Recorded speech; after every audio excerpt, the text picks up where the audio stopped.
Baik, bismillahirrahmanirrahim. Assalamualaikum warahmatullahi wabarakatuh. Waalaikumsalam Waalaikumsalam warahmatullahi warahmatullahi wabarakatuh. wabarakatuh. Alhamdulillahirrahmanirrahim. Marilah kita panjatkan puji syukur kepada Allah Subhanahu wa taala yang mana pada hari ini kita sebagai kelompok 3 akan melakukan presentasi yang pada hari ini dengan tema yaitu evaluasi keamanan dan sistem informasi. Nah, sebelum presentasi dimulai, kami akan memperkenalkan anggota dari kelompok 3 yang diantaranya yaitu pertama adalah Bapak Sarwono, kemudian Bapak Bambang Suratmo, Ibu Aya Sofiatun, dan saya sendiri Joko Arianto. Nah, Bapak dan Ibu sekalian yang semoga dirahmati Allah, bahwa dalam evaluasi keamanan sistem informasi, meskipun ya dalam sebuah sistem informasi sudah dirancang memiliki perangkat pengamanan, ya, dirancang memiliki perangkat pengamanan. Dalam operasi, masalah keamanan harus selalu dimonitor. Hal ini disebabkan oleh beberapa hal, antara lain yaitu pertama, ditemukannya lubang keamanan atau security hole yang baru. Kemudian yang kedua, kesalahan konfigurasi.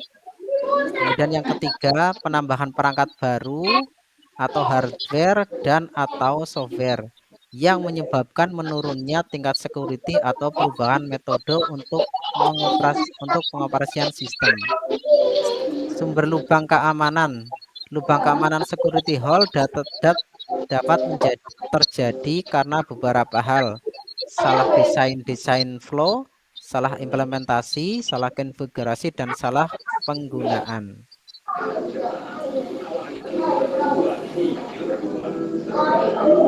Menguji keamanan sistem. Administrator dan sistem informasi membutuhkan perangkat pembantu otomatis yang dapat membantu menguji atau mengevaluasi keamanan sistem yang dikelola.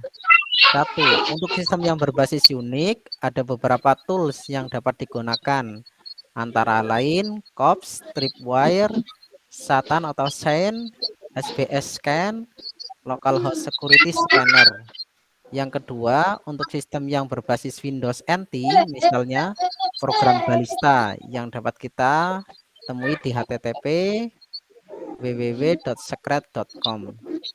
Program-program lain yang ada di internet, Crack, LAN, and Lateria, Ping, Odet, Winux, dan lain-lain.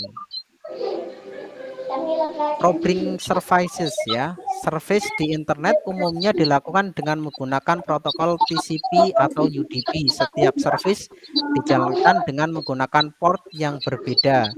Misalnya satu, SMTP untuk mengirim dan menerima email, TCP port 25. Yang kedua ada DNS untuk domain, UCP dan TCP port 53. HTTP web server TCP port 80. POP3 untuk mengambil email TCP port 10. Untuk beberapa service yang berbasis TCP IP, proses probe dapat dilakukan dengan menggunakan program Telnet, paket probe untuk sistem Unix, Nmap, Strobe, TCP probe, probe untuk sistem Windows 95, 98, dan NT, menggunakan NetLab, CyberKit, dan Ogre. Mendeteksi probing. Untuk mendeteksi adanya probing ke sistem informasi dapat dipasang suatu program yang memonitornya. Probing biasanya meninggalkan jejak di berkas log di sistem. Dengan mengamati entry di dalam berkas log dapat diketahui adanya probing. Program probe lain, Company Port Sentry, dan TCP logd. Nah, untuk yang selanjutnya silahkan dilanjutkan kepada Bapak Sarwono nggih. Monggo Bapak Sarwono. Bismillahirrahmanirrahim. Saya lanjutkan untuk presentasinya. Di sini memasang proteksi Untuk lebih meningkatkan keamanan sistem informasi, proteksi dapat ditambahkan. Proteksi ini dapat berupa filter secara umum dan yang lebih spesifik adalah firewall. Filter dapat digunakan untuk memfilter email, informasi, akses, atau bahkan dalam level paket. Selanjutnya sebagai contoh, di sistem Unix ada paket program TCP wrapper yang dapat digunakan untuk membatasi akses kepada service atau aplikasi tertentu. Misalnya, service untuk telnet dapat dibatasi untuk sistem yang memiliki nomor IP tertentu atau memiliki domain tertentu. Sementara firewall dapat digunakan untuk melakukan filter secara umum. Nah, firewall itu merupakan sebuah perangkat yang diletakkan antara internet dengan jaringan internet. Tujuan utama dari firewall adalah untuk menjaga prevent agar akses ke dalam maupun keluar dari orang yang tidak berwenang unauthorized access tidak dapat dilakukan. Konfigurasi dari firewall tergantung kepada kebijakan dari organisasi yang bersangkutan yang dapat dibagi menjadi dua jenis, yaitu apa-apa yang tidak diperbolehkan secara eksplisit dianggap tidak diperbolehkan, prohibited, dan apa-apa yang tidak dilarang secara eksplisit dianggap diperbolehkan, permitted.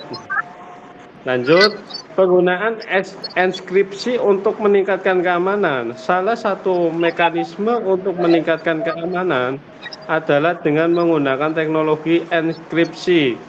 Data-data yang Anda kirimkan diubah sedemikian rupa sehingga tidak mudah disadap.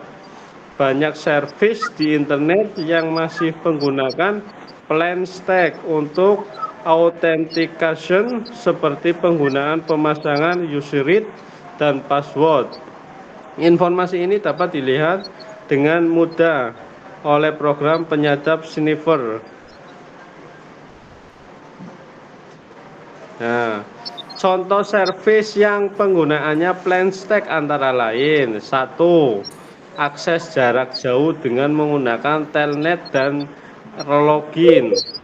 Kedua, transfer file dengan menggunakan VTP. Dan yang ketiga, akses email melalui POP3 dan IMA P4.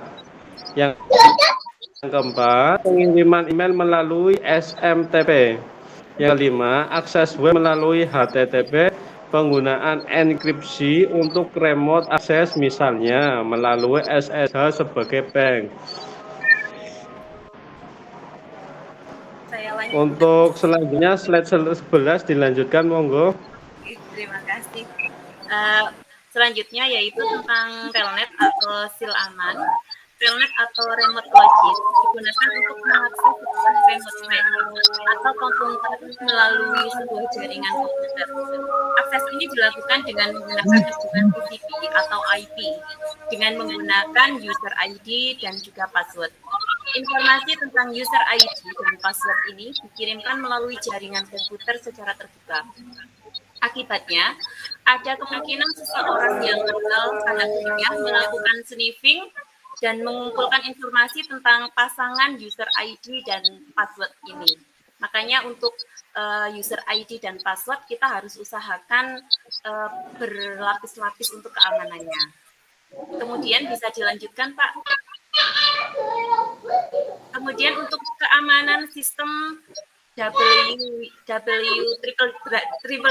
ya, maaf. Yang pertama yaitu World Wide Web atau www atau web merupakan salah satu killer application yang menyebabkan populernya internet saat ini.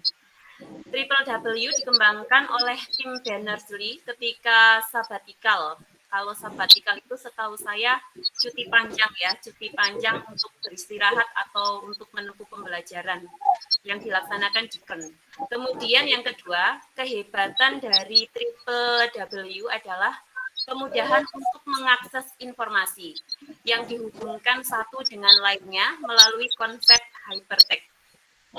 Informasi dapat tersebar di mana-mana di dunia dan terhubung melalui hyperlink.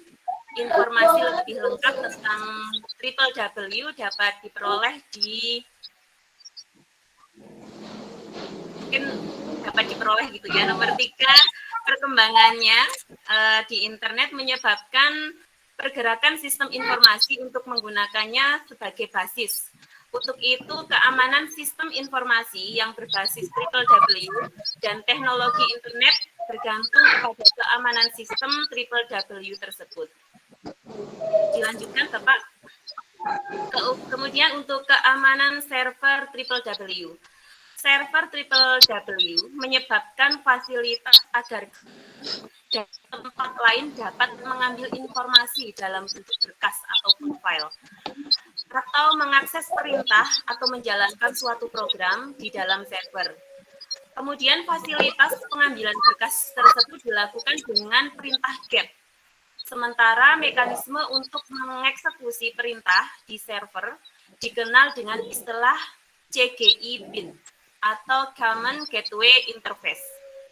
Kemudian yang kedua, servis di atas memiliki proteksi lubang keamanan yang berbeda-beda. Sudah ya, Bapak? Atau masih ada satu lagi? Oh iya. Satu lagi nggih untuk slide yang ke-14, adanya lubang keamanan di sistem atau Triple W dapat dieksploitasi dalam bentuk yang beragam. Antara lain yang pertama, informasi yang semestinya dikonsumsi untuk kalangan atas, misalnya laporan keuangan, kemudian strategi perusahaan, kemudian database klien, ternyata berhasil disadap oleh saingan Anda. Mungkin kalau saat ini kebanyakan di perbankan itu, kemudian di situs-situs online seperti kredit online, pinjol dan lain-lain lah, itu yang paling sangat riskan ya. Kemudian yang kedua, informasi dapat disadap seperti misalnya pengiriman nomor kartu kredit atau membeli melalui website. Nah, itu mungkin kita perlu hati-hati di sana karena seringkali itu kita diminta data kemudian disuruh oke, ternyata data kita yang di dalam handphone bisa disadap oleh sebuah server. Kemudian yang ketiga, server Anda diserang sehingga tidak bisa memberikan layanan ketika dibutuhkan atau bisa disebut dengan denial of service attack. Dan yang terakhir, untuk server web yang berada di belakang firewall, lubang keamanan di server web yang dieksploitasi dapat melemahkan atau bahkan menghilangkan fungsi dari firewall. Untuk sedikit penjelasan dari saya, mungkin nanti bisa ditambahkan oleh Bapak Bambang. Oke, lanjut. Ya, tadi sudah disampaikan oleh Ibu Aya tentang lubang. Nah, selanjutnya untuk kita kontrol akses, di mana dalam kita mengontrol akses sebuah jaringan yang kita perlu perhatikan, yang pertama, sebagai penyedia informasi dalam bentuk berkas-berkas, sering diinginkan pembatasan akses. Misalnya, diinginkan agar hanya orang-orang tertentu yang dapat mengakses berkas atau informasi tertentu. Pada prinsipnya adalah masalah kontrol akses. Pembatasan akses dapat dilakukan dengan yang pertama, membatasi domain atau nomor IP yang dapat mengakses. 2, menggunakan pasangan user rate dan password. 3, mengenkripsi data sehingga data hanya dapat dibuka atau dideskripsikan oleh orang yang memiliki kunci pembuka. Selanjutnya, mekanisme untuk mengontrol akses ini bergantung kepada program yang kita gunakan sebagai server. Salah satunya cara yang akan diuraikan pada bagian berikut.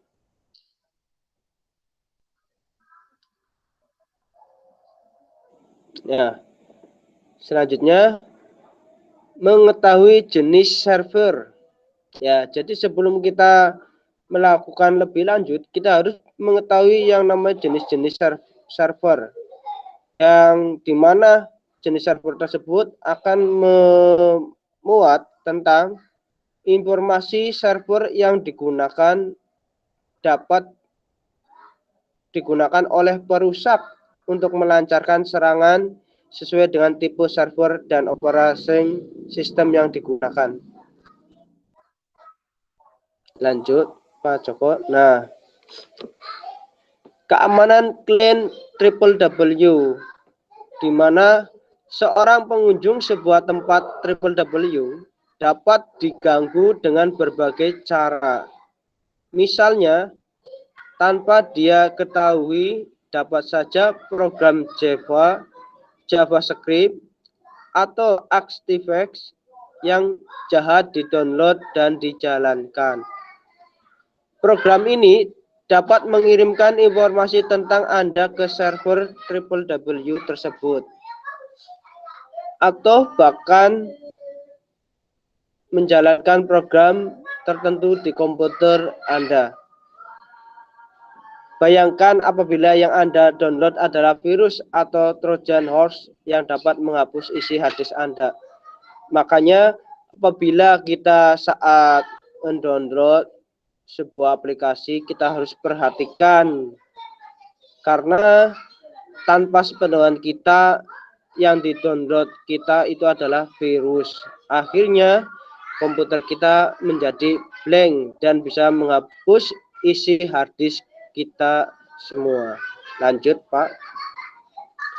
Nah, dari uraian dari pemaparan Pak Joko, Pak Sarwono, Ibu Ayah, dan saya sendiri, bisa ditarik kesimpulan bahwa dari evaluasi keamanan sistem informasi, maka dalam menangani sebuah masalah keamanan sistem tersebut, kita juga harus memperhatikan beberapa hal, seperti yang pertama, ditemukannya lubang keamanan. Nah, yang dimaksud ditemukannya lubang keamanan di sini berarti, atau dengan nama lain security hole, ini terjadi sebuah kebocoran atau terbukanya atau terjebolnya kunci keamanan sistem kita yang sekarang ini lagi marak atau sekarang lagi booming. Banyak perusahaan-perusahaan yang terjadi sebuah kebocoran data. Ini ditemukannya lubang keamanan tersebut. Yang kedua, kesalahan konfigurasi. Dan yang ketiga, penambahan perangkat baru. Mungkin poin yang ketiga, maksud dari kita penambahan perangkat baru di sini biar mempercepat kerja kita dalam menyampaikan beberapa hal. Tapi dengan penambahan perangkat baru ini, kita tidak sadar bahwa sistem informasi keamanan data kita akan terganggu keamanannya. Mungkin ini pemaparan dari kelompok kami. Barangkali Bapak Ibu ada yang mau ditanyakan, silakan nanti bisa ditanyakan. Insya Allah pertanyaan dari Bapak Ibu kami akan menjawab dengan sebisa mungkin. Inilah penampilan dari presentasi kelompok 3. Kami mengucapkan terima kasih. Apabila dalam penyampaian dari kelompok kami ada tutur kata yang kurang berkenan dan ada kesalahan, kami minta maaf sebesar-besarnya. Sekian, Assalamualaikum warahmatullahi wabarakatuh. Waalaikumsalam.